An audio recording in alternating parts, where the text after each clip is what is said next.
el haber visitado, como habéis hecho, a ponentes, el quedar con ellos, un poco encajar horarios y personas y temas, que no es fácil, de manera que muchas gracias de nuevo, Pepe, y también Maxi.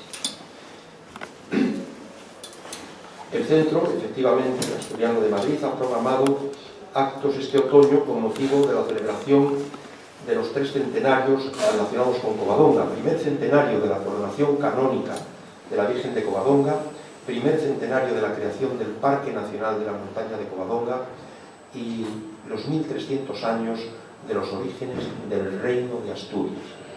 Incluso hay una publicidad, al menos en el metro de Madrid, ya lo comentaba ayer, donde se refleja estos 3 centenarios.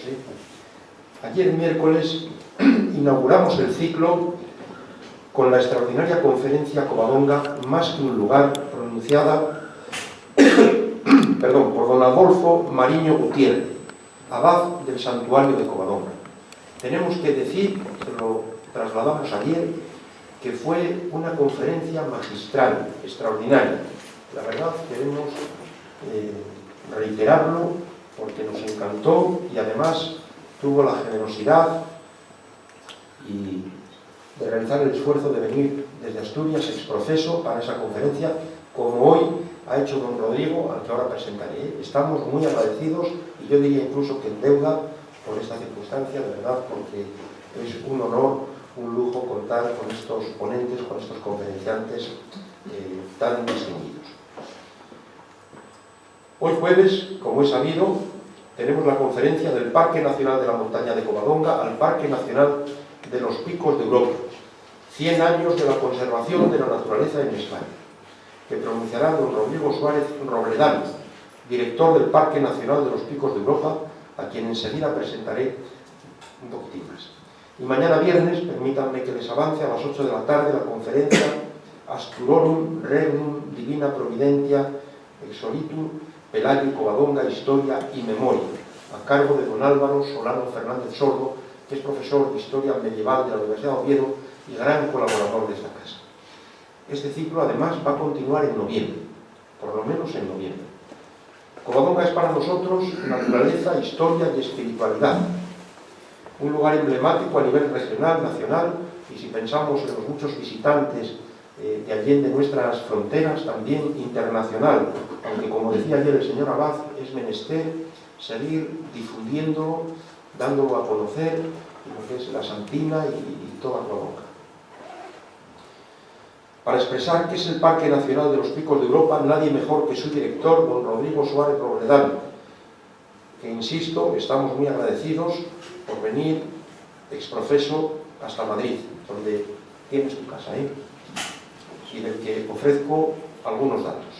Es madrileño, ha sido director provincial de Agricultura en Segovia, es ingeniero de montes y comenzó la carrera profesional en León, donde desempeñó el cargo de jefe de montes del ICONA, Instituto para la Conservación de la Naturaleza. Suárez Robledano tiene una dilatada trayectoria, fue jefe del ICONA en Asturias, jefe del Servicio Territorial de Medio Ambiente en Segovia y miembro del patronato del Parque Nacional de Covadonga. Esto, entre otros, muchísimos méritos a lo largo de su brillante trayectoria. De manera que muchas gracias a todos por acudir y especialmente al conferenciante, don Rodrigo Suárez, a quien sin más cedo la palabra. Gracias a todos.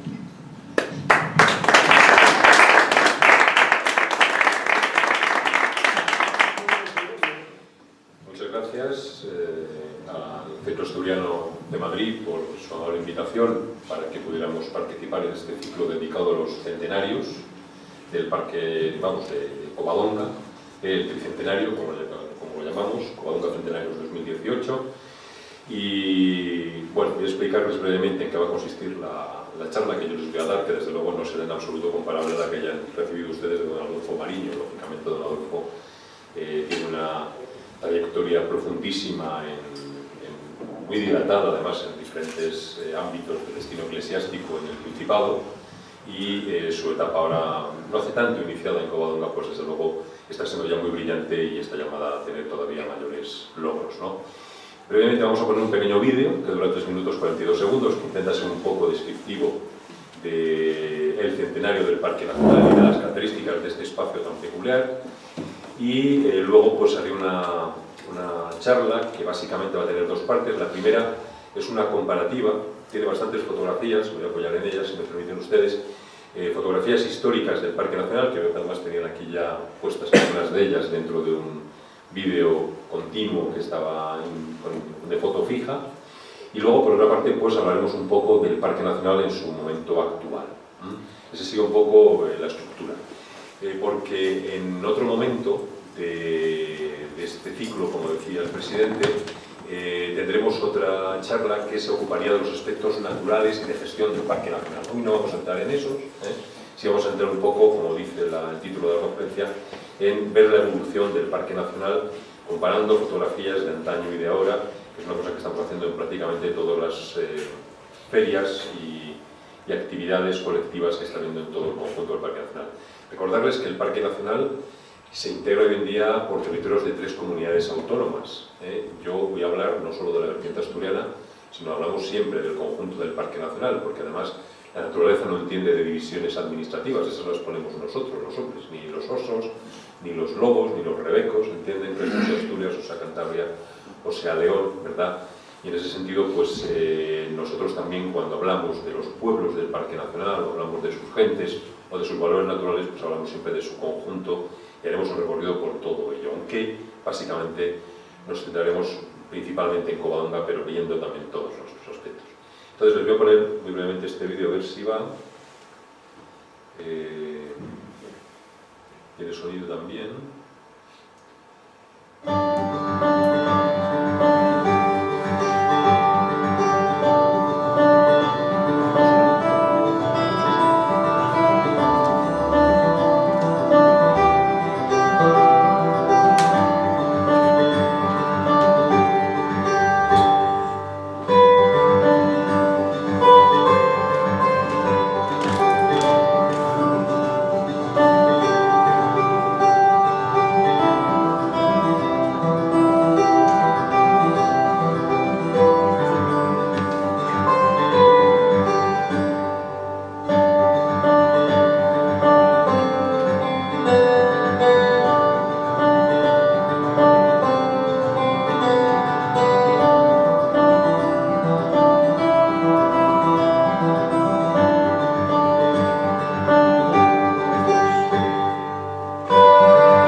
esto era un poco el resumen de lo que es este centenario, ¿no? Que es un poco las características básicas de este parque nacional y la proyección de futuro que esperamos que tenga, ¿no? Hemos visto algunas de las peculiaridades que iremos declarando en el conjunto de la charla, pero las primeras es que es un parque nacional, como decimos, pluriadministrativo, se encuentra en 3 comunidades autónomas.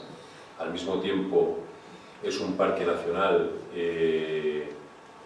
que tiene una característica que no tiene ningún otro parque de nuestro país, y es que es un parque nacional habitado, tiene pueblos en su interior, tiene 1.300 habitantes y 20 pueblos. Eso es una circunstancia muy importante desde el punto de vista de que contamos con un acervo cultural y etnográfico importantísimo, pero una enorme complicación de gestión respecto de cualquier otro parque nacional, porque lo primero que tengo que decir es que un parque nacional es la figura de protección de la naturaleza de mayor nivel de la normativa española para un espacio de gran extensión.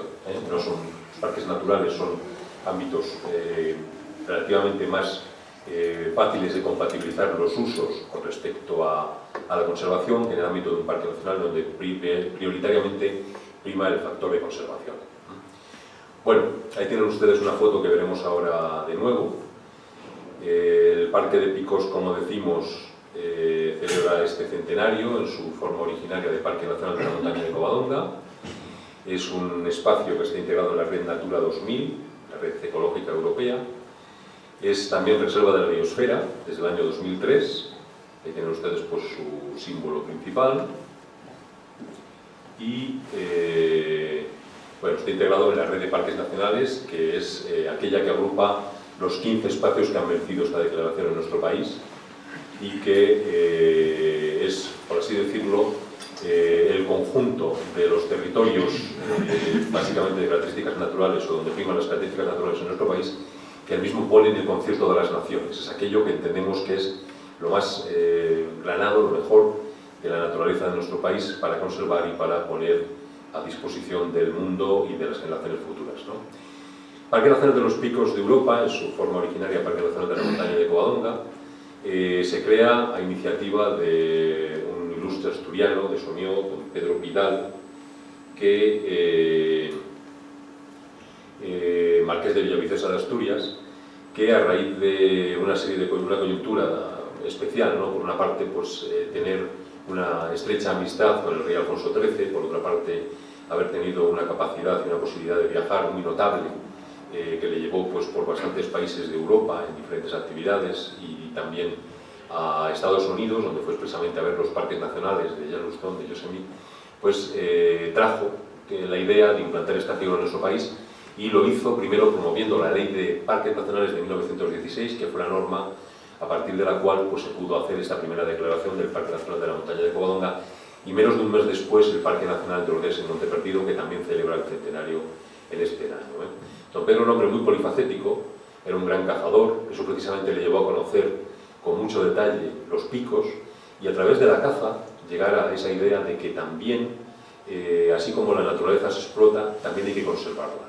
Y él sacó aquella frase tan brillante de así como hay museos, ámbitos en donde se conservan las obras de arte, ¿por qué no va a haber santuarios para la naturaleza en donde ésta se conserve plenamente, como decía en el discurso, brillante discurso de la aprobación de la ley de 1916 de parques nacionales? Y además dijo una cosa muy importante respecto de los parques. Dice, ¿serán pocos o no serán? Fíjense ustedes la idea que había respecto de lo que es un parque nacional. O serán pocos e incluso no serán, porque era una ley muy exigente, una ley muy corta pero muy exigente. Exigía que esos espacios fueran auténticamente singulares, notables y destacados respecto del ámbito. Eso nos da una idea, por tanto, del valor que tiene Covadonga y que tiene Ordesa, en donde encontramos los paisajes más espectaculares de nuestro país. Si ustedes han entrado pues por la parte de Valdeón, viendo la impresionante visión del macizo central o del macizo occidental, que era el que fue en principio el Parque Nacional de Covadonga, o van ustedes mismamente al pie de la Peña Santa, la zona de los lagos de Covadonga, pues comprenderán el porqué de esa declaración y de esa singularidad. Bueno, cuando se declara el Parque Nacional, lo primero que se hace es dotar de una guardería. Estas fotos que les voy a poner son la base de una exposición que hicimos con el motivo del 90 aniversario del Parque Nacional y que ahora se ha complementado para hacer otra exposición análoga con motivo del centenario. Esta va a rotar por todos los municipios y concejos del Parque Nacional de Picos de Europa, los 11 municipios que actualmente lo integran, e indicarles que está hecha gracias al aporte de muchos vecinos y de alguna asociación muy singular y ayuntamientos. En concreto hay que citar a la Asociación Cultural Bamia de Corao, en Cangas de Onís, también al Ayuntamiento de Posada de Valdeón y a algunos vecinos muy concretos que luego, si es el caso, citaré. Esta primera imagen es muy singular, está presidiendo prácticamente todas las actividades que se están organizando por el Ministerio actualmente para la Transición Ecológica vinculados al centenario, y son los 5 primeros guardas, que ven ustedes ahí con la típica banda que llevaban nuestros guardas también del retiro, cuando auténticamente se acuerdan ustedes cómo iban, con el mismo gorro también con la banda, casi parecen soldados de Filipinas, de aquella etapa, y con los mosquetones característicos.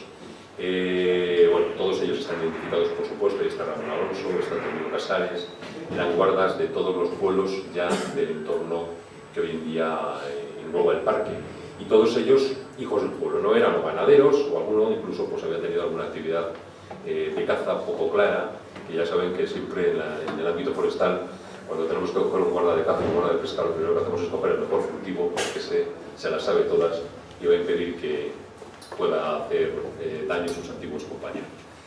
Bueno, ahí tienen una imagen del lago Enol, a finales del siglo XIX, antes de hacer la carretera que nos lleva hoy en día hasta el lago de la Arcina, y que es donde termina, la carretera de los lagos. Fíjense que tiene un poco menos de agua que tendría hoy en día, aunque ya tiene el dique de fondo, el dique de cierre. Y una cosa muy peculiar, en el ámbito del Parque Nacional se nos quejan mucho los ganaderos, sigue habiendo una potente ganadería en muchas zonas y concretamente en la zona de Cangas de Onís, se nos quejan mucho de la matorralización, de la evolución del matorral. Bueno, pues dicen que antaño no había matorral. Bueno, pues pueden ustedes ver que había matorral exactamente igual que hay hoy en día, porque la naturaleza evoluciona por sí sola y es solamente la actividad humana la que también pues controla esas situaciones. Hoy en día pues básicamente lo hacemos mediante desbroces, al no permitirse ya las quemas que había antaño.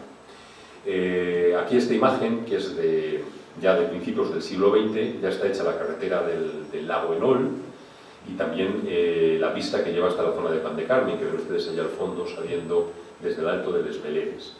Esta foto es posterior a 1891, la carretera de los lagos, que tenía una finalidad minera para hacer las minas de Buferrera, pues se empezó en 1891, tardó varios años en construirse y es el germen de la carretera que actualmente, como les digo, lleva a los lagos de Covadonga. En Picos, la mayor parte de los caminos de montaña, y hay muchos, y muy bonitos y algunos espectaculares, y que además son la base de muchas de las rutas que están integradas en la red de senderos del Parque Nacional, pues tienen un origen minero. Realmente Picos tuvo una explotación minera muy importante, sigue teniendo en sus entrañas unos recursos mineros singulares. Hoy en día la ley de parques nacionales, desde bastante antes de las leyes que regulan los parques anteriores, pues está prohibida la explotación de la minería en estos espacios, así como otros usos consultivos, pero eso no quiere decir que ante una situación concreta, esos valores y recursos estratégicos, pues no en el futuro no puedan tener que ser objeto de una utilización. Esperemos que no, y sobre todo por el bien de la conservación de estos territorios en concreto, y que no porque cuando se explotan esos bienes suele ser por dificultades muy concretas. Esta es una imagen ya comparativa del lago Enol en estos años. Ahí ven ustedes que no ha cambiado mucho el paisaje, es muy parecido, únicamente pues que tiene un uso turístico mucho más intenso. Si se dan cuenta, las zonas de matorral pues siguen siendo prácticamente las mismas, ¿no? Tenemos en las faldas de la Porra de Enol, las faldas del Sornín, todo más o menos con matorral, y aquí lo que vemos delante pues es justamente lo que orla la morrena de Entre Lagos, zona en donde no debemos de actuar por problemas que darían lugar con la situación actual que tenemos de evolución de las temperaturas con el cambio climático que se está notando, incluso lógicamente en la zona de Picos, pues podría haber problemas muy concretos de eutrofización del lago, y por tanto estamos en negociación con los ganaderos para esta zona no tocarla en los procesos que en ocasiones tenemos que abordar de mejora de disponibilidad de pastos. El lago de la Arcina, el lago de arriba, el que tiene menos profundidad, el lago Enol tiene aproximadamente unos 25 metros, este supera con dificultad 1,5 metros, 2 metros, pues era mucho más pequeño de como lo conocemos hoy en día, ¿no? El lago se dotó de un dique de cierre al fondo, a la parte posterior que vemos allí donde aquellas grandes rocas, y que permitió que sea prácticamente el doble, ahora veremos una foto, del que era en origen. Este paisaje, lo que estamos viendo aquí en primer lugar, es la casa de la Picota, que era la casa donde estaba la residencia de los ingenieros de la Asturiana Mines Limited, la compañía que explotaba las minas de Buferrera, y que a su vez bueno, pues tenían ahí las oficinas y todos los elementos vinculados a la explotación. Esta casa, hoy en día ya no está, fue volada, bueno, no está lógicamente por muchas causas, pero la primera es que fue volada en el año 1934 como tantos elementos que había que reflejaban en la Revolución de Asturias, que reflejaban el poder, el orden no instituido en aquel momento. Los mineros de Buferrera fueron muy drásticos en este tema y volaron varias construcciones en la zona. Esta postal, que además tienen aquí en la serie que estaban poniendo ustedes antes, varias de ellas, se debe a don Enrique Victorero, que era cuñado de don Pedro Pidal y era el gerente del Hotel Pelayo, del cual luego hablaremos un poquito también. Bueno, esta imagen la ponemos, la tenían también ahí, la han visto en el vídeo que hemos puesto, y es de los años 60, el actual restaurante María Rosa, que era la cantina de la mina, y que la utilizaban los pastores, lógicamente como principales usuarios, aunque ya tenían un uso turístico importante, como sabemos, en aquella zona. El uso turístico en el parque ya es desde el principio de su declaración. Precisamente toda esa serie de postales que hace don Enrique Victorero va vinculada al uso turístico que se fomentaba desde el Gran Hotel Pelayo como instalación turística más importante. Y ahí tienen la imagen que vemos del lago de la Ercina hoy en día. Si se dan cuenta, esa roca que vemos allí a la izquierda era el límite del lago en su conformación originaria, ya ven sus características actuales. Al pie de las Peñas Santas, pues es uno de los paisajes, como les digo, más espectaculares de nuestro país, y con esa formación de marjal tan peculiar que tiene, que en ocasiones yo la he visto oscilar, con el Hortensia y con algún otro huracán ha ido de lado a lado, porque los huracanes que ahora están tan de moda, lamentablemente, en nuestro país, ha habido más ocasiones en que los hemos tenido por aquí. Como ven, ha desaparecido lo que era básicamente las construcciones que había en ese entorno, que ha ganado su naturalidad. Simplemente está hoy en día el restaurante que les comentaba antes. Para la explotación de la mina, pues había unas instalaciones importantes.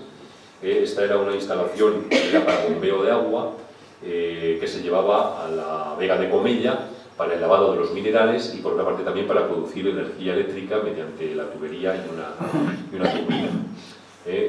Todo esto hoy en día, como lo ven, no existe. El ámbito ha ganado naturalidad y vemos ahí algunas de las características más singulares de la zona de Picos, y es toda esa. Las formaciones rocosas están redondeadas, muy características de los territorios que han tenido una importante influencia glacial, como es el caso de Picos. El hielo va limando la roca, haciendo ese redondeo muy característico, formando valles en U, y por otra parte, pues los propios lagos son testimonio de esa actividad glacial, del glacialismo cuaternario. La mina de Buferrera, que empezó a explotarse aproximadamente hacia 1879, primero por una compañía franco-belga, pero rápidamente pasó a tener una compañía de capital inglés, pues tenía también los barracones que se utilizaban por los mineros. La etapa de explotación en Picos siempre pues era una etapa de explotación de verano. En el invierno básicamente pues se solían dejar de trabajar en las minas, y era una mina que tuvo explotación tanto de cielo abierto como en galería. Una mina de hierro, manganeso y cinabrio, y que se explotó pues, prácticamente hasta 1949. Si bien a partir de ese momento lo que se explotaban eran las escorias del lavadero de mineral de Comella, que ahora veremos, y en el año 1979 fueron objeto de expropiación. Era incompatible, como les digo, con la normativa. Hubo muchas polémicas y muchos pleitos entre la administración forestal, siempre gestora de los parques nacionales de nuestro país, y la administración reguladora de las minas. En ocasiones estaban en el mismo Ministerio de Fomento, y esas incompatibilidades de uso concluyeron en el año 1979 con la expropiación de la mina, en la cual, si no recuerdo mal, se pagaron 300 millones de la época, que era una buena cantidad, para conseguir que el territorio, el espacio, volviera a tener este uso prioritariamente de conservación, que le está encomendado incluso por convenios internacionales. Bueno, esta se nos ha colado aquí, esta no tenía que estar aquí, pero vamos, la ganadería siempre tuvo mucha importancia en las praderas de Orandi, donde se encuentra el río Orandi, que es el que sume y da lugar a la cascada de Covadonga. Esta es la visión actual de las minas de Buferrera. Ya ven que no están los barracones, aquellos que daban base a la explotación. Lo que se consiguió con la explotación a cielo abierto en gran medida, pues que apareciera un espectacular lapiaz, es esa formación erosionada de la roca caliza que con el agua, al irse disolviendo, da esos asurcamientos tan espectaculares, que es uno de los lugares más singulares de visitar en el entorno de los lagos. Ahí hoy en día hay un museo de la minería, el Museo de Sitio de la mina de Uferrera, que es un elemento complementario del centro de visitantes del Parque Nacional, el primero que tuvo, que está justamente junto a los lagos. Es una zona que les invito a visitar por su interés y por sus características muy singulares. Está perfectamente adecuada para hacer un recorrido interpretativo con paneles, hay galerías de minas recuperadas, aquella que se puede utilizar, evidentemente hay otras muchas catas y zonas que están cerradas por riesgo, pero bueno, con también utillaje minero y demás. Ahí tienen la vista de la zona donde se explotaba o donde se hacía el lavado del mineral.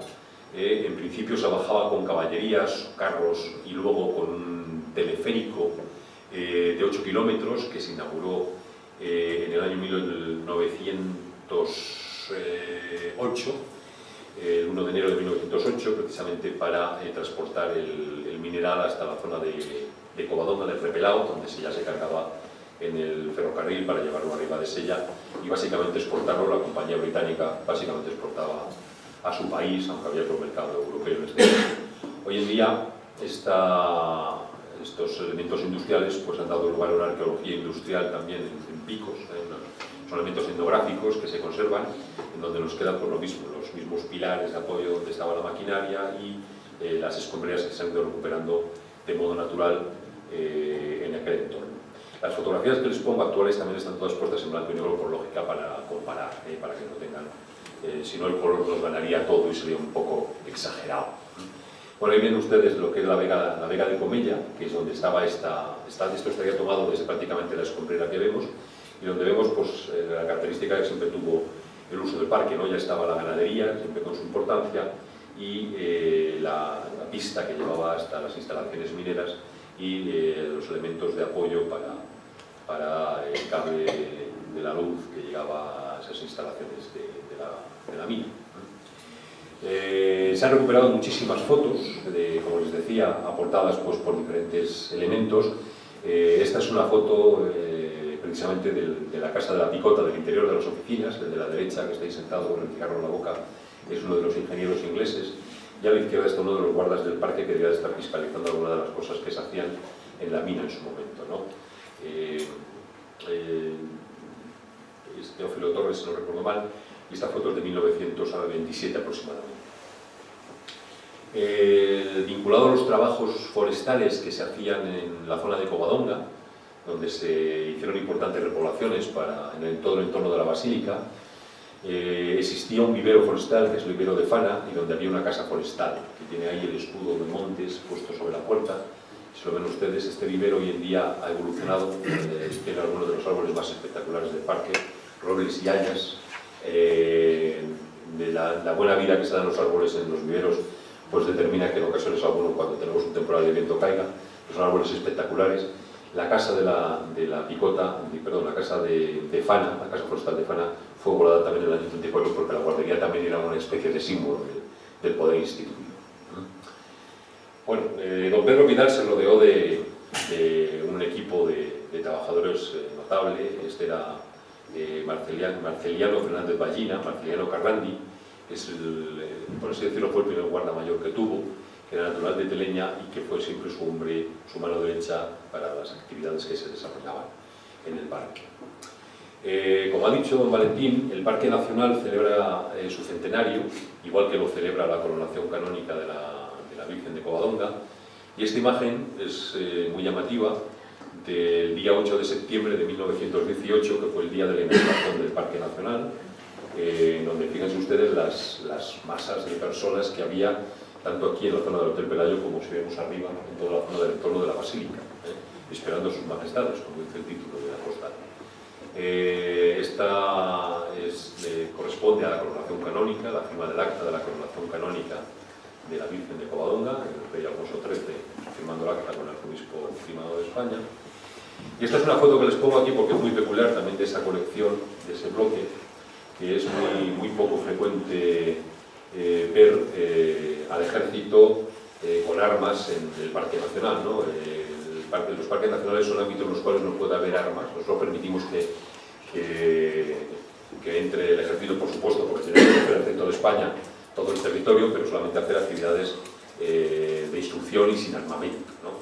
Y esto es de lo mismo del periodo del día de la inauguración. Si se dan cuenta, está la gente arriba también, se ve toda la zona alta, esperando sus majestades y acampado en el crecimiento en el entorno de Covadonga, muy llamativo por sus características. El parque contó para su inauguración con la presencia de don Alfonso XIII y doña Victoria Eugenia, los reyes de España, y se inauguró plantando un árbol en La Pala, precisamente para la plantación del árbol.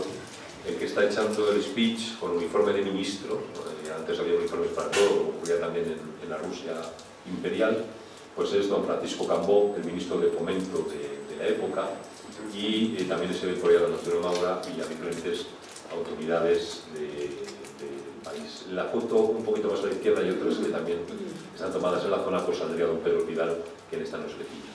Se inauguró, como les digo, con la plantación de un árbol, es un roble.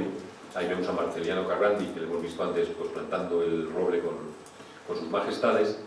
Y lamentablemente el árbol que buscamos ya con motivo del 90 aniversario cayó. El árbol cayó a los pocos años. No sé si cayó de modo natural o cayó un poco forzado, todo cabe, pero el árbol no está allí donde fue plantado. Y sí hemos localizado el sitio exacto, bueno, alguna cosa haremos allí en concreto en estos días. Y incluso hemos localizado el contenedor, que es un contenedor auténticamente artístico, sabemos dónde está y podemos utilizarlo para actividades museísticas. Bueno, Covadonga, vamos a ver imágenes de lo que es el entorno de la basílica, con la Real Colegiata de San Fernando en origen y la hospedería. Esta imagen pues, es de principios del siglo XX y esta es una vista del mismo entorno, pero tomado desde abajo, tomado desde donde era la entrada directa a la zona al pie de la cueva, y la imagen actual, ¿no? Hoy en día, pues bueno, lo que ha variado es que realmente se ha hecho un poco más amplio el espacio para acceder al entorno de la basílica, al pie de la cueva, y bueno, aparecen los leones, que ustedes habrán visto cuando van a Covadonga, que no son tan antiguos, sino que fueron adquiridos en los años 60 y colocados allí, proceden de un pazo de La Coruña, muy singular. Esta es una imagen, tienen ustedes mucho mejores fotos por ahí, evidentemente, de lo que estaban poniendo al principio de Covadonga, como decía, de la colección del pueblo de Asturias. Es una postal de mi colección particular, yo tengo bastantes que he adquirido. Esta está escrita, son muy interesantes ver los textos que tienen, aparte de los sellos de época, por supuesto. Esta está escrita en 1904 y todavía se ve las torres en construcción de la Basílica de Covadonga, que como saben se empezó a construir en 1877 y se consagró en 1901. Imagen de 1915 del entorno de la Basílica, con un canónigo, las casas de canónigos. Verán que aquí ha habido importantes modificaciones en cuanto a la configuración de este espacio. Hoy en día la vía sacra no se aprecia ahí porque estaba todo muy constreñido, estaban mucho más las casas de canónigos encima de lo que es el territorio de los jardines, y esta foto pues, es un testimonio muy importante de aquella época. El camarín de la cueva, que también hoy en día ya no existe, está sustituido por el que se hace a partir de los años 40. Este fue diseñado por Frasinelli, don Roberto Frasinelli, que saben que era un alemán, un hombre muy polifacético, que tuvo una vinculación, se lo comentaría ya Rodolfo, con Covadonga muy peculiar, que fue el autor de los planos de la basílica y que hizo que él llevó también la dirección de las obras hasta que se hizo lo que es la cripta, pero después evidentemente fue sustituido por Aparici como arquitecto, además vinculado al mundo de las bellas artes, que llevó la dirección de la obra. La verdad es una pena la desaparición de este elemento porque tenía unos elementos muy singulares, los apóstoles, unos pisos ahí muy peculiares. Es una foto muy interesante de comparativa de cómo es hoy en día el ámbito de la gruta. Lo que sí que lo ha cambiado prácticamente pues, es el entorno de la basílica, ¿no? Bueno, sí se han hecho algunos escalones, está un poco más cambiado ahí justamente lo que es la entrada directa a la basílica, pero lógicamente el edificio con su carácter de estilo neorrománico pues, es muy análogo a como lo conocemos hoy en día.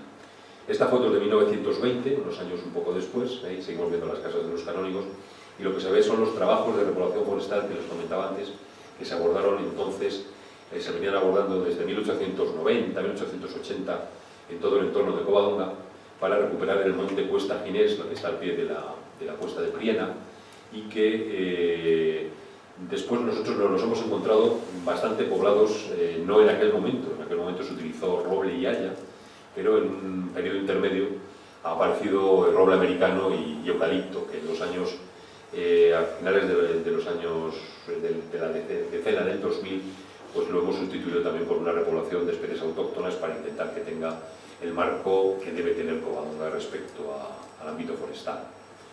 Y esta es Covadonga hoy en día, ¿no? Pues bueno, ya ven que se cambió totalmente el entorno de lo que son la casa de canónigos, de todo lo que es el edificio capitular y la vía sacra, que también en breve va a ser restaurada porque se han ido ustedes últimamente a Covadonga. La verdad que es una pena que está un poquitín deteriorada y que además no ha llegado la consejería correspondiente a restaurarla un poco antes de la visita de sus majestades, por motivo del centenario. Pero bueno, que los trámites administrativos ya saben ustedes que son muy complejos en ocasiones para hacer las obras públicas. Esta es una foto muy singular. Hablábamos antes del teleférico de Cangilones que transportaba el mineral desde las minas de Buferrera, desde los lavaderos de Comella hasta el Revelado. Bueno, pues ahí se ve el cable y se ve uno de los cangilones que utilizaba para transportar el mineral. Es una foto muy llamativa porque precisamente está conjunto con el río Deva o Covadonga, con sus cascadas y con la cueva al fondo y la Real Colegiata de San Fernando. Todo esto hoy en día no existe, ¿no? Esta instalación minera o de utilización minera pues ya no existe en el ámbito de Covadonga. Vinculado a ello, había algunas estructuras tan peculiares como esa estructura de madera de protección, justamente por encima pasaba el cable, pasaban los cangilones, podía caer mineral, y se hicieron elementos tan espectaculares como ese. La verdad que hay que ver que las cosas cuando se hacen con gusto, da gusto verlas. Auténticamente se puede poner una cosa de cualquier tipo de día, pondríamos una malla colgada de lado a lado, pero hacían cosas espectaculares como esta estructura en madera para proteger a los viandantes de la posibilidad de la caída del mineral. Y esta foto es actual, del mismo zona, ha desaparecido lamentablemente esa espectacular estructura, pero ven ustedes que no ha cambiado mucho. Únicamente, si se van a dar cuenta en todas las fotos del entorno de Covadonga, sea la frondosidad de la vegetación. Ha ido recuperando muchísimo la vegetación en todo ese entorno. Esta foto es de 1920, en la zona de Covadonga, como les digo, es una panorámica general, se ve el Hotel Pelayo, se ve la Casa de Canónigos, la Basílica, y vamos a ver inmediatamente ahora pues la comparativa actual, donde, pues, como les decía, lo que se ve sobre todo es la frondosidad del arbolado del Jardín del Príncipe, que ha ido cogiendo cuerpo, pero también todo lo que es las faldas de la Useva, todo el entorno pues está mucho más poblado de vegetación, probablemente por el régimen de protección y también porque es lombría y no ha habido el problema que tenemos en muchas solanas de nuestra región, como saben, del problema de los incendios. Esta imagen, que la pongo por el tema de hablar del Hotel Pelayo, pues nos da una imagen mucho más característica de lo que eran las repoblaciones, los trabajos de repoblación que se abordaron con esas pequeñas fajas y con ese plano para subir la planta, plano inclinado. Y luego sí que una cosa que hoy en día no hay mucho en Covadonga ya, que es tanta conífera como vemos ahí, coníferas de montaña que son poco compatibles con el carácter de protección del territorio en que nos encontramos. Hablábamos antes del ferrocarril que sacaba el mineral desde las minas de Buferrera y hacia el puerto de Ribansella. Este ferrocarril se inaugura en 1908, el 1 de enero de 1908, es cuando llega el tren allí. Estuvo operativo 25 años, si no recuerdo mal, hasta 1933. En todo el periodo el billete valió lo mismo, nunca se cambió el precio del billete, y transportaba tanto personas como mineral. El primer año es singular, que ya transportó 101.000 personas. Fíjense ustedes el tirón que tuvo y la utilidad de la propia instalación para esta finalidad. A la izquierda ven lo que es la estación. Las estaciones eran todas muy peculiares, con esas franjas horizontales que le caracterizan, y a la derecha la Fonda La Covadonga, que hoy en día pues, es un hotel también, es un restaurante afamado en la zona. Lo que es todo el conjunto de vías hoy en día desapareció. Aquí lo ven una imagen todavía más característica a partir de una de esas postales de don Enrique Victorero, con el edificio monumental que es de la propia estación, y que vemos aquí que hoy en día pues, sigue estando más o menos la zona, únicamente, como les decía, la desaparición de la infraestructura de vías, pero la estación hoy en día es la oficina de turismo del Ayuntamiento de Cangas de Onís y ha sido recientemente restaurada. Incluso le han quitado, esta foto es de hace unos años, le han quitado ese tejado de teja y le han puesto el tejado de lámina de cobre que tenía en un principio en su configuración original. Bueno, desde el principio, ahí vemos también la estación, vinculado a la misma, pues existió un uso turístico importante en la zona de Covadonga. Esta foto es de una fotógrafa, que esta señora que está aquí de pie, que tenía un archivo fotográfico excepcional y que se ha recuperado para usos educativos y formativos. Es doña Benjamina Millar de Corao, y esos son vecinos también de Corao que estaban para hacer la actividad de visita a los lagos.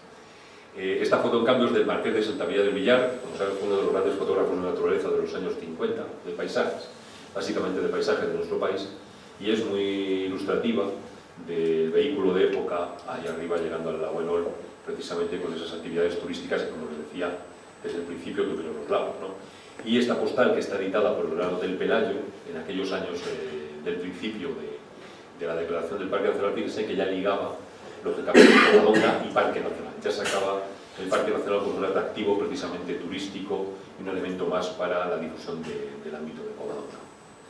El Gran Hotel Pelayo, que hoy en día sigue siendo pues, la principal instalación hotelera de Covadonga. Esta es una foto, bueno, la postal está escrita en el año 1911, se inauguró en el año 1909, el 1 de agosto de 1909, y desde el principio siempre estuvo muy vinculado a la familia real española, particularmente pues iba la infanta doña Isabel, la popular la chata, la hermana de Alfonso XII, la tía de Alfonso XIII, pues fue gran usuaria y hay muchos documentos gráficos que tiene Patrimonio Nacional y otros ámbitos de ese uso realizado por la familia real. Ayer estuve en el hotel y está prácticamente igual. Estos días hay una exposición de pintura de un premio que patrocina el Patronato del Parque Nacional sobre naturaleza en Picos de Europa, precisamente está vinculado con el centenario. Se inauguraba ayer en el Hotel Pelayo y poco ha cambiado, afortunadamente. Es una magnífica instalación hotelera y todavía tiene este valor tan singular de la época. Esta es otra de las estaciones del ferrocarril. Esta es la de Soto de Cangas, y aquí llegaba también el mineral de carbón que salía de las minas de Llanos de Col y de Onís, en donde había explotación de este tipo. Y aquí iba también pues, para el puerto de Gradesella y se exportaba. Las minas, sobre todo, tuvieron fue una explotación discontinua, como os he dicho antes, en los periodos, pero fue una explotación discontinua porque iba vinculado a los periodos de gran demanda, y básicamente esos periodos de gran demanda son los de guerra. Los periodos entre guerras siempre bajaba el precio del mineral y por tanto bajaba la explotación, y en los periodos de guerra realmente es cuando había sobre todo nuestro país, que siempre tuvo la suerte, aunque tuvimos nuestros temas también, como bien saben, tuvo la suerte de ser neutral en los grandes conflictos, pues eso le permitió siempre pues, hacer una explotación adecuada de o por lo menos interesante de sus recursos naturales. Bueno, el Ayuntamiento de Cangas de Onís, en medio de huertas, por delante pasaba el ferrocarril que venía desde Arriondas, justamente por lo que es la carretera o la calle principal hoy, la avenida de Covadonga, y aquí pues es una foto muy llamativa con ese magnífico ayuntamiento que tiene Cangas de Onís, su casa consistorial. Recuerde que Cangas de Onís es ciudad, pocos lugares son ciudad en nuestro país. Protocolo de Alfonso XIII, precisamente por ser la primera capital de España en la conformación actual del Reino de España. Ni siquiera Madrid es ciudad, que ya saben ustedes que es villa. Bueno, pues está ahí en medio de las huertas. Hoy en día, bueno, pues ya es otra cuestión, no se puede sacar ya la foto porque realmente tienes edificios delante que te lo taparían y te impedirían, pero bueno, como ven, el aspecto es algo, y ahí la placa que nos indica, allá a la izquierda, que indica sus características de ciudad. La importancia ganadera del Parque Nacional siempre ha estado ahí, sigue estando con una explotación muy notable. Ha cambiado algo el tipo de ganado, en los últimos años tenemos bastante menos ganado menor, sobre todo se ha ido a ganado mayor de carne. Y esta es una foto de la feria ganadera aproximadamente de 1915, una foto de Modesto Montoto, uno de los buenos, magníficos fotógrafos de época. Y bueno, pues ya ven ustedes con los blusones típicos, característicos de época, las madreñas y el ganado con unas características pues un poco irregular en cuanto a sus características. Hoy en día sigue habiendo la gran feriola de Corao, en donde vemos bueno, pues dos cosas en esta foto que es muy llamativo. También siguen ahí, aunque hay mucha bota de goma, sigue habiendo madreñas, como Dios manda, y vemos el ganado de gran calidad. Ahí vemos unas vacas culonas, unas asturianas de los valles excepcionales, casinas por el otro lado, y la otra característica es que estamos un poco más nutridos. También se nota que hemos evolucionado nosotros, igual que el ganado. También hay una calidad en todos los sentidos también para el ser humano en el desarrollo propio de la raza. Saliendo ya de la zona de Covadonga, del entorno de Cangas de Onís, esta es una imagen de 1899 de Benia de Onís, la capital del concejo limítrofe, de una publicación de Octavio Belmont, muy interesante, que se llama El viaje de Asturias, y que tiene unas láminas excepcionales que nos permiten reconstruir mucho cómo era todo el entorno del Parque Nacional en aquel periodo. Esta foto es también de Benia, tomada desde el lado contrario, desde 1960, y bueno, pues es muy hoy en día, si ustedes sigan viendo todavía nos quedan prados en medio del polo, no ha crecido Benia como creció Cangas, lógicamente, pero sí que tiene bastante más modificación respecto a este momento. Siguiendo hacia el levante, llegamos a Cabrales, y aquí tenemos una imagen de 1917, quizá del 18, que también cumple centenario este año, o en este periodo, la construcción del canal que va desde Cabaína a Camarmeña, el que luego dio lugar a la senda del Cares como elemento de apoyo. La central que está en Poncebos es esta que ven ustedes aquí, y en esa foto pues, de 1917-1918, cuando la sociedad de Lesa de Viesgo pues, empezó a construirla precisamente porque ya avanzaban las obras del canal y había que tener ya preparada la instalación fabril. Y vamos a ver la imagen actual, pues ya ven ustedes que no ha cambiado prácticamente nada. Sigue siendo está en operación, sigue estando funcionando, y el aspecto de Poncebos pues es análogo, salvo que se hizo un embalse complementario que es el que alimenta a su vez la central de Arenas con otro canal que parte aquí de la zona de Poncebos. Esta es una foto muy singular, vemos allá al fondo el Picalgo, perdido al fondo detrás de la zona de la garganta del Cares, y vemos a la izquierda sale el camino que lleva hasta Tielves, Otres y Tresviso, el camino entonces lógicamente peatonal, de caballería, y este puente que salvaba el Cares que daba acceso a Bulnes y a Camarmeña.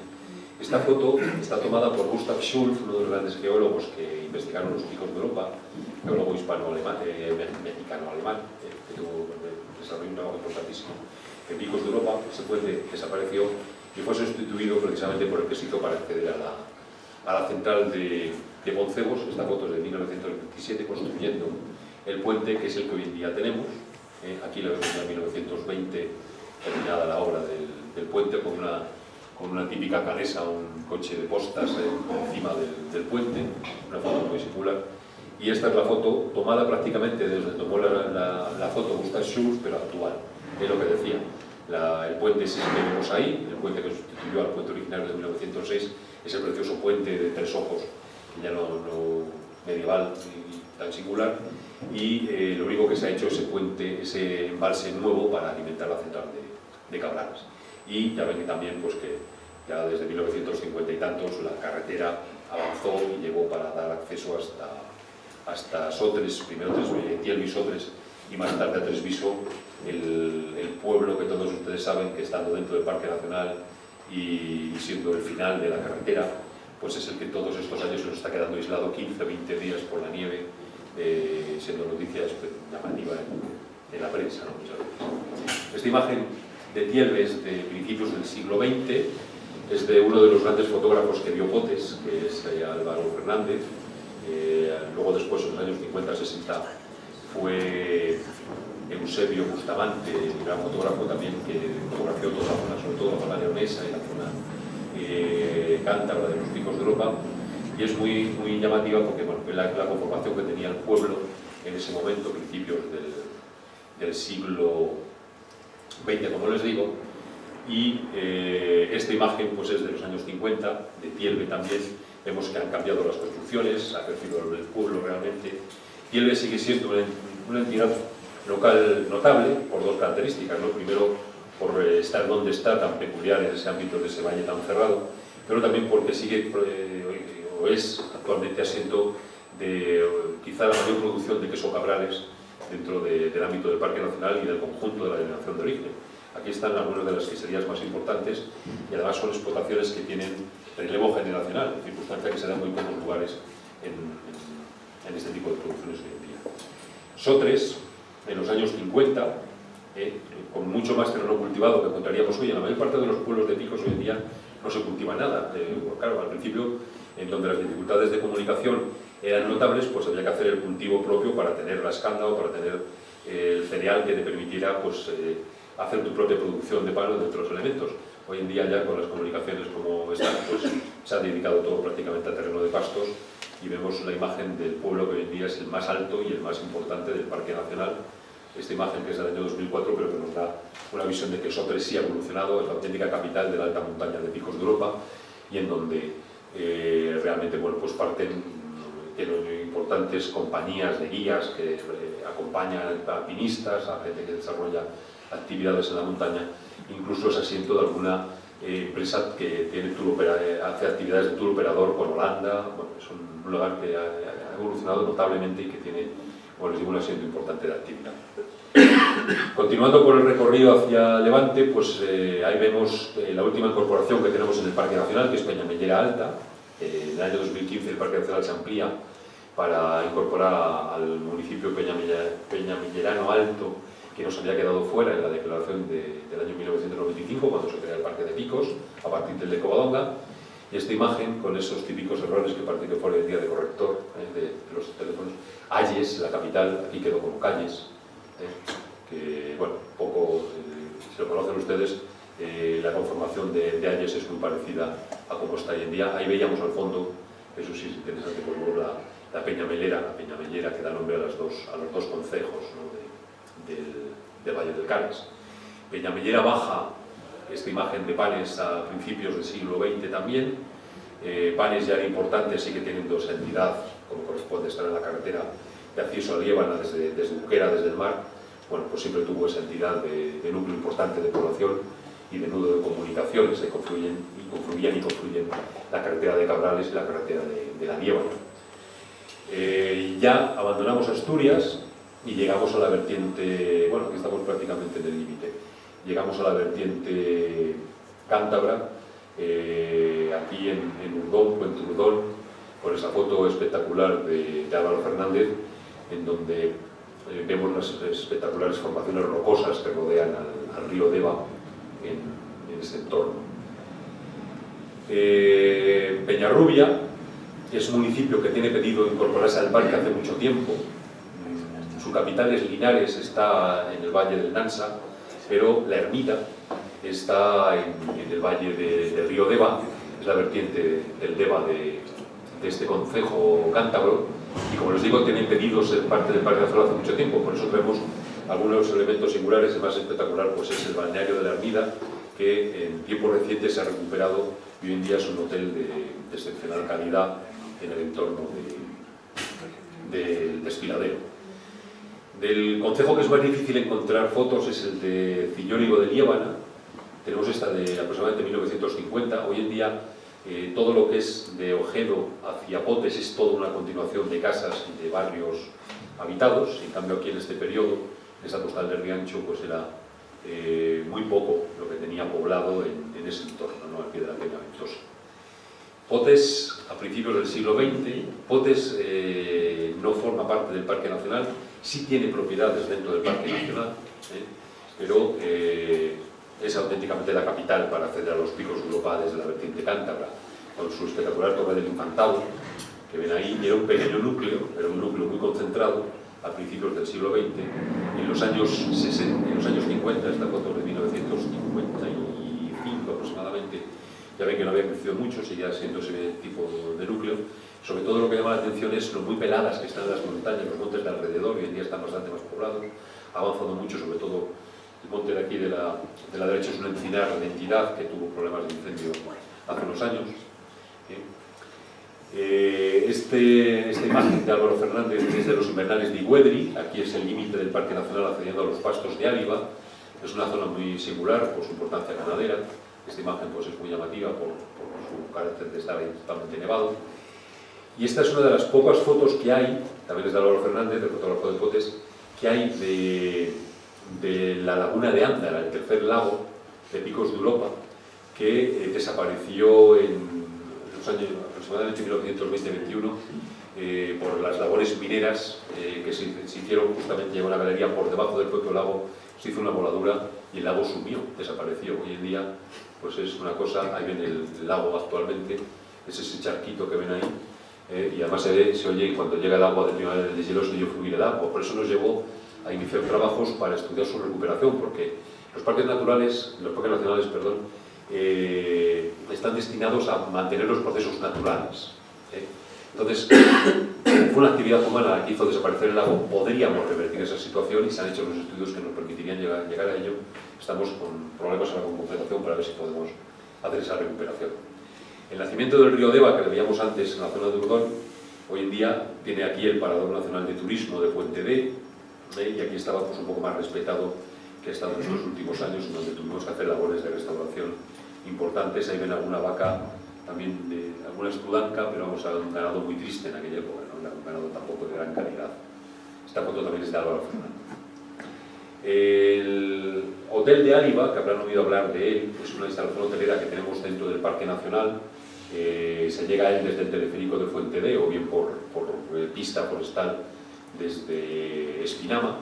En principio fue el refugio nacional de caza vinculado al Coto Nacional de Caza de los Picos de Europa y bueno, pues tiene esta regularidad de que queda auténticamente bajo la nieve muchos años. Hoy en día es una instalación, esta foto es de 1955 aproximadamente, con un tejado de uralita, esto hoy en día se ha restaurado, y el Hotel de Áliva en un momento determinado, la verdad que previo a estar yo destinado aquí en este ámbito, pues creció hasta ser hoy en día un complejo hotelero de varios edificios que tiene difícil encaje muchas veces dentro de las actividades de conservación del Parque Nacional, pero es un lugar espectacular, lógicamente, para pasar 1, 2, 3, 4 días haciendo senderismo y también para ver una de las características de Picos, que es la limpidez de sus cielos y las magníficas imágenes de sus cielos estrellados, ¿no?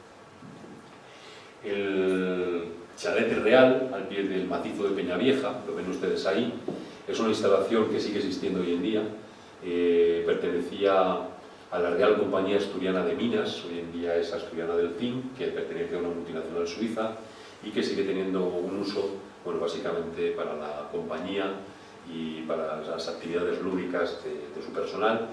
Fue muy utilizado por don Pedro Pidal y sobre todo por don Alfonso XIII. Si quieren ustedes entrar, con motivo del centenario hace unos pocos años del Chalet Real, hay colgado en internet, en YouTube, algún vídeo de partidas de caza que tenían su origen siempre en el Chalet Real. Lleva el nombre precisamente por ese uso que hacía su majestad los reyes. Vamos a ir terminando, por no entorpecerles más el tiempo. Ahí ven la imagen, una imagen hoy en día del Chalet Real, como estaría, imagen de rebecos en el macizo oriental. Aquí sí que tenemos un cambio importante en la fisonomía. Riaño desapareció, esta foto de 1953 ya no volverán a verlos ustedes nunca. Riaño está totalmente sumergido bajo las aguas del embalse de su mismo nombre. Y entramos ya en el final del ámbito del parque, la vertiente leonesa. Esta imagen es de Prada de Valdeón, dando vista al macizo occidental, a lo que era el parque originario. Esta imagen del Marqués de Santa María del Villar es de Posada de Valdeón, con el friero cubierto ahí por una tormenta veraniega, es una imagen espectacular de los años 50. Y esta otra imagen también del Marqués de Santa María del Villar, que está publicada por el Hotel Abascal, el Hotel del Pasiego, pues es de Posada de Valdeón de aquellos años. Esto es Caldevilla de Valdeón. Respecto a la situación actual, llamar de atención sobre dos cosas. Si van ustedes al Valle de Valdeón, que les invito porque realmente está espectacular estos días en el otoño, precisamente por la coloración de los bosques, y lo que vemos es, hoy en día, todos esos terrenos de cultivo que vemos en la ladera, que eran praderas de siega, están cogidas de matorral. Lamentablemente el Valle de Valdeón y de Sajambre, los dos municipios leoneses del parque, pues tienen un desplazamiento importantísimo, y luego vemos los tejados de teja. No sabemos en qué momento malhadado de los años 60 la uralita cogió prácticamente todos los tejados de Valdeón. Y se han hecho trabajos ímprobos y se han dado subvenciones por todas partes para conseguir quitarlo, y además subvenciones al 100%. Bueno, pues fíjense ustedes que seguimos con bastante uralita en algunas de estas viviendas, lamentablemente. Hay una reticencia a cambiar ciertas cosas complejas. Sajambre, que es el último de los concejos que nos quedaba por ver, bueno, nos queda Viva también después. Sajambre, ahí tiene una imagen de 1950 de Oseja al pie de la Picatén, siempre fue una zona muy forestal, sigue siéndolo, es el auténtico pulmón forestal del Parque Nacional. Y aquí tenemos una imagen de lo que es la Fonsella, que era la fonda característica de Oseja, que hoy en día se adquirió por parques nacionales y que en breve será inaugurado el centro de visitantes de la vertiente leonesa, el primero que se van a hacer de dos que se hacen, que será esa casa de comidas que ven ustedes ahí. Es una imagen de 1963, con ahí un 4L al fondo, muy singular. La carretera del Pontón pues sigue exactamente igual. Esto, si ven ustedes por allí, verán que el mismo túnel, la misma característica de la carretera, esta imagen de los años 30, y únicamente que todo lo que es esas praderías del fondo a la derecha pues están bastante más ocupadas de vegetación de como estaban entonces. Y prácticamente terminamos con esta imagen que la tenían ustedes en el vídeo corrido que tenían puesto antes de la charla, que es esa espectacular imagen de uno de los puentes sobre el Sella, cerca de Cabarcil, con el coche de postas parado ahí en su propia zona. Bueno, esta es una imagen de Amieva que no teníamos ninguna y que ponemos aquí de la carretera del Pontón, que es de la serie del Hotel Pelayo. Pues me quedaba, vamos a ver, muy rápidamente, son imágenes etnográficas del ámbito del parque. Esto es el Chorco de los Lobos. Habrán oído ustedes hablar de las trampas lobales que se utilizaban en el norte de nuestro país. El Chorco es ese pozo de piedra que ven al fondo, que con dos empalizadas, una mucho más larga que otra, se hacía una batida en todo el valle cuando había una lobada para hacer que el lobo entrara y cayera en la trampa, y donde era matado por el pueblo, ¿no? por los vecinos, por los jóvenes del pueblo, que luego lo pasaban por todo el valle y recibían su recompensa. Esta actividad está regulada por unas ordenanzas cuya ejemplar más antiguo, aunque son anteriores, es de 1610, y regulaba que todos los vecinos, todas las casas abiertas del valle tenían que aportar a un vecino para esta actividad, y si no eran objeto de importantes sanciones. Esta es una actividad puesta para la foto, no estaba tan cerrada las filas como están aquí, cuando se hacía el ojeo, y mientras la bandera estaba levantada, el montero mayor, que era el que dirigía habitualmente, era el presidente de la Junta Vecinal, pues mientras la bandera estaba levantada, el animal no había caído en la trampa, continuaba la labor. Ahí ven al pobre lobo, ya cazado. El Chorco de los Lobos estuvo funcionando hasta bien entrado el siglo XX, en el año 1963, que recordar que fue la última vez que se utilizó para estas finalidades. Ahí, bueno, pues lo típico, también ahí abajo hay un vecino con el lobo cuando se había cazado, y hoy en día está restaurado por el Parque Nacional con la finalidad de su uso turístico. Como les decía, hay muchas fotos en esta exposición que tenemos con todos los vecinos identificados, fotos de la fiesta del lago, de la fiesta del Pastor al lado del lago de Nol. Esta es de 1945, antes de hacer el refugio de pastores. Kiriani, donde está ese fresno al fondo. Bueno, pues fotos de la guardería del parque en diferentes momentos, actividades de juego de bolos o de la recolección de 1945 por la familia Alonso en la zona de Covadonga, de Posada de Valdeón. Antes de hacer la senda del Cares, el camino, si lo han hecho alguna vez, ustedes lo han visto, el antiguo camino histórico era una cosa impresionante. Esta imagen, que es de 1944, llevando los productos de Caín hacia Poncebos, con un soldado ahí que no sabe muy bien qué hacía, no sé si es que estábamos en el momento de los maquis, probablemente había guarnición en la zona. Actividades con los pastores llevando a grupos de montañeros, que siempre fue una actividad complementaria para los pastores de la zona, la cosecha, el malteón, y bueno, temas de guardería, que no vamos a profundizar mucho más. Y muy brevemente, lo que les decía de hablar del Parque Nacional, pasamos al color del Parque Nacional hoy en día. El Parque Nacional, en su conformación actual, coge los 3 macizos de los picos, tiene 67.455 hectáreas, frente a las 16.900 y pico que tenía Covadonga. Ahí ven Covadonga como era en conjunto el origen, y el parque de picos es el borde verde que vemos ahí, se ve cómo se ha expansionado hacia todos los concejos del entorno. Ahí tienen el mapa físico con los 3 macizos, y ya está incorporada la zona de Peñamellera Alta, que es la última que incorporamos. Picos de Europa, si se dan cuenta, es una proyección hacia el norte, es más alta que la cordillera, y es una proyección hacia el norte de la cordillera. La cordillera es lo que vemos abajo, que es el límite del parque. La Umbría se metió precisamente para tener todos los grandes bosques en donde está la fauna más espectacular, los osos, los uruguayos. Era precisamente lo que se quería con la ampliación, pero también meter los 3 macizos del parque. Los grandes paisajes de Picos de Europa, pues es su gran característica, con la montaña emblemática, el Urriello, como saben. Los mares de nubes pues son muy típicos de Picos, días de estos que tenemos cubiertos la vertiente asturiana, o en este caso en la Cántabra. Esto es la romería del Pico San Carlos, una romería quinquenal que se hace en Ciudillo de Liébana. Bueno, pues en los picos muchos días tenemos una insolación impresionante cuando abajo está totalmente tomado de niebla. Picos es el reino del senderismo, tiene, luego comentaremos muy brevemente, en 2 o 3 minutos comento el tema de los senderos, y tiene la más espectacular ruta natural de nuestro país, que es la Senda del Cares, con más de 200.000 visitantes al año. Las formaciones geológicas son una de sus grandes valores, ¿no? La Peña del Elefante, junto a los lagos de Covadonga, pues es un buen testigo de ello. Su flora es amplísima, tenemos ya prácticamente catalogadas 1.800 especies, lo cual le pone muy cerca incluso de ámbitos tan singulares como es Sierra Nevada, con su peculiaridad.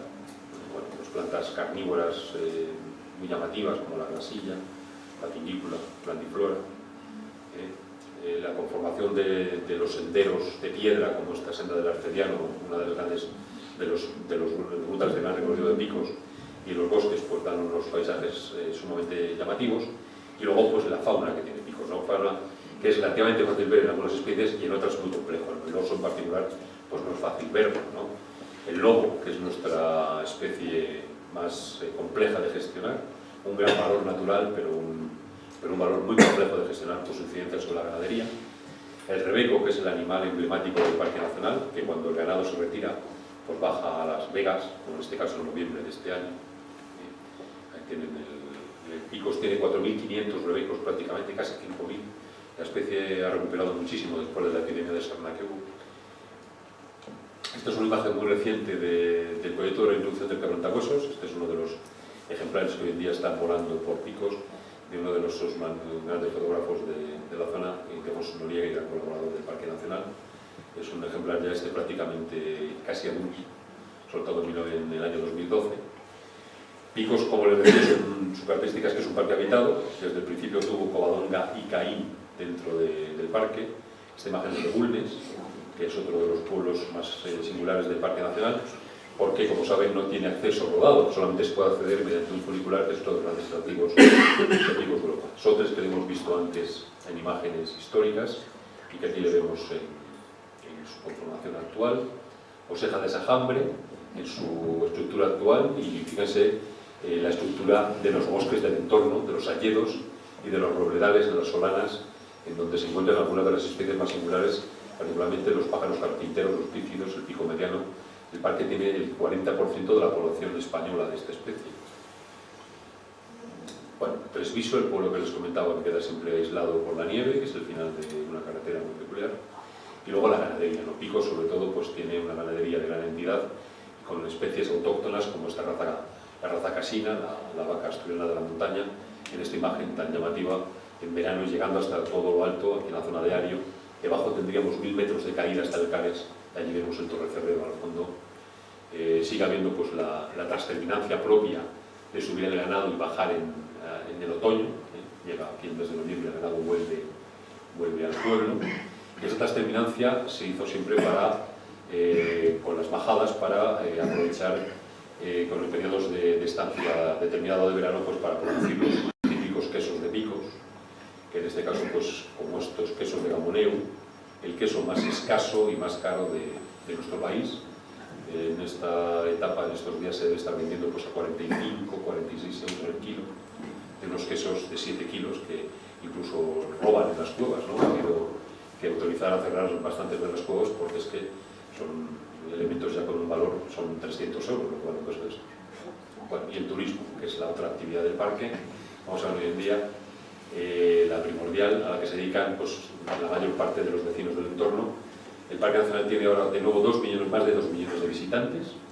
Estamos en 2.100.000 en el año 2017, con una irregular distribución por zonas. Siempre Lagos es la zona más visitada, sigue la zona de Fuente D, y ahí tienen las otras 2 zonas en que se controla, que son Valdeón y Cabrales, que es la ruta del Cares.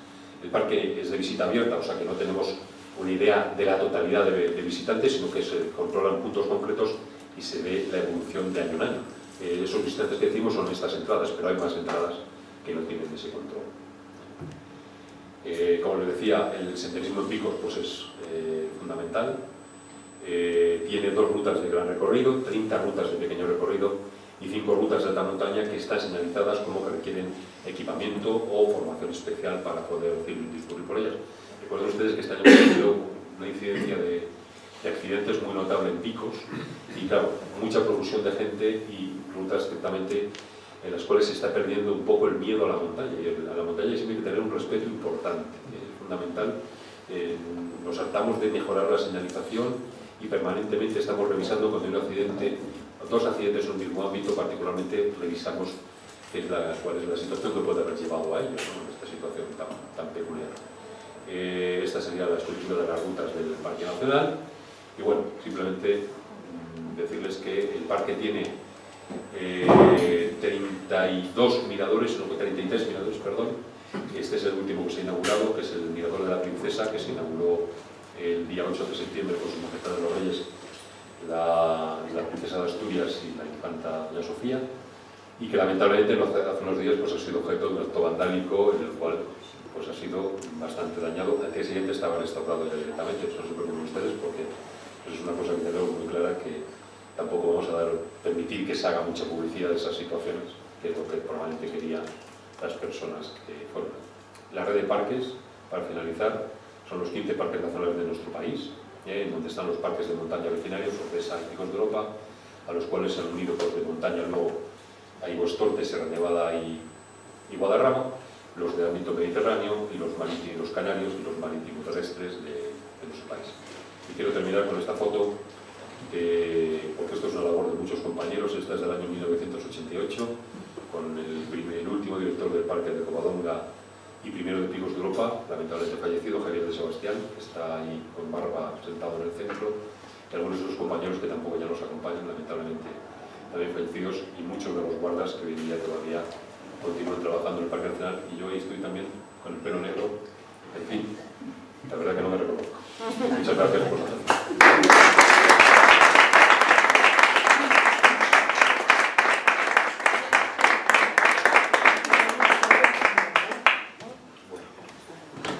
Gracias, don Rodrigo, por esta extraordinaria conferencia, este gran repaso apoyado en imágenes que nos da una muy buena idea de lo que es el Parque Nacional, y ahora hay que animarse a visitar, porque ya ha ido pues, a volver, y los que nunca han tenido oportunidad a que vayan.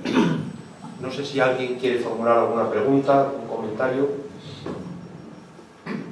A mí me encantaron las fotografías, porque me gustan mucho, y más, aunque sean diapositivas, y más si son en negro, blanco y negro, pues vamos, me encantaron. Las actuales las hemos mirado, para que estuvieran en blanco y negro, como les decía, para que no hubiera tanto contraste, porque el color se llevaría todo. Ya, no. Los que podamos comparar. Pero los que nos gusta, damos mucho valor a ellos, de verdad me encantaron. Muy bonitas. Comentarles que el parque, nos lo hemos dicho, tiene rutas guiadas gratuitas. Es importante que se sepa, porque es un programa que muchas veces la gente no lo sabe. Los guías del parque acompañan a grupos todos los días de la semana, los días hábiles, lamentablemente los fines de semana por cuestiones laborales no conseguimos que siga habiendo rutas como había antaño, pero en 4 zonas del parque, imagínense ustedes que una persona que va a Picos o al entorno, o a Llanes, o a la zona de la costa, pues puede un día ir a la playa y luego hacer una ruta, volver a la playa, hacerse otra ruta, tiene hasta 20 posibilidades de poder hacer actividades guiadas perfectamente por guías perfectamente formados, además que hacen una labor de educación ambiental importantísima, y son rutas además practicables con niños, eso lo digo por sí. No, pero así con todo, yo eso no me apunto, nací muy pronto. No. ¿Hay alguna página web en la que se vea estas rutas y quizá hay que apuntarse previamente antes de...? Hay una central de reservas de toda la red de parques que está, si entran ustedes en la página del Ministerio de Transición Ecológica ahora, ahí está la red de parques nacionales y ahí está la central de reservas.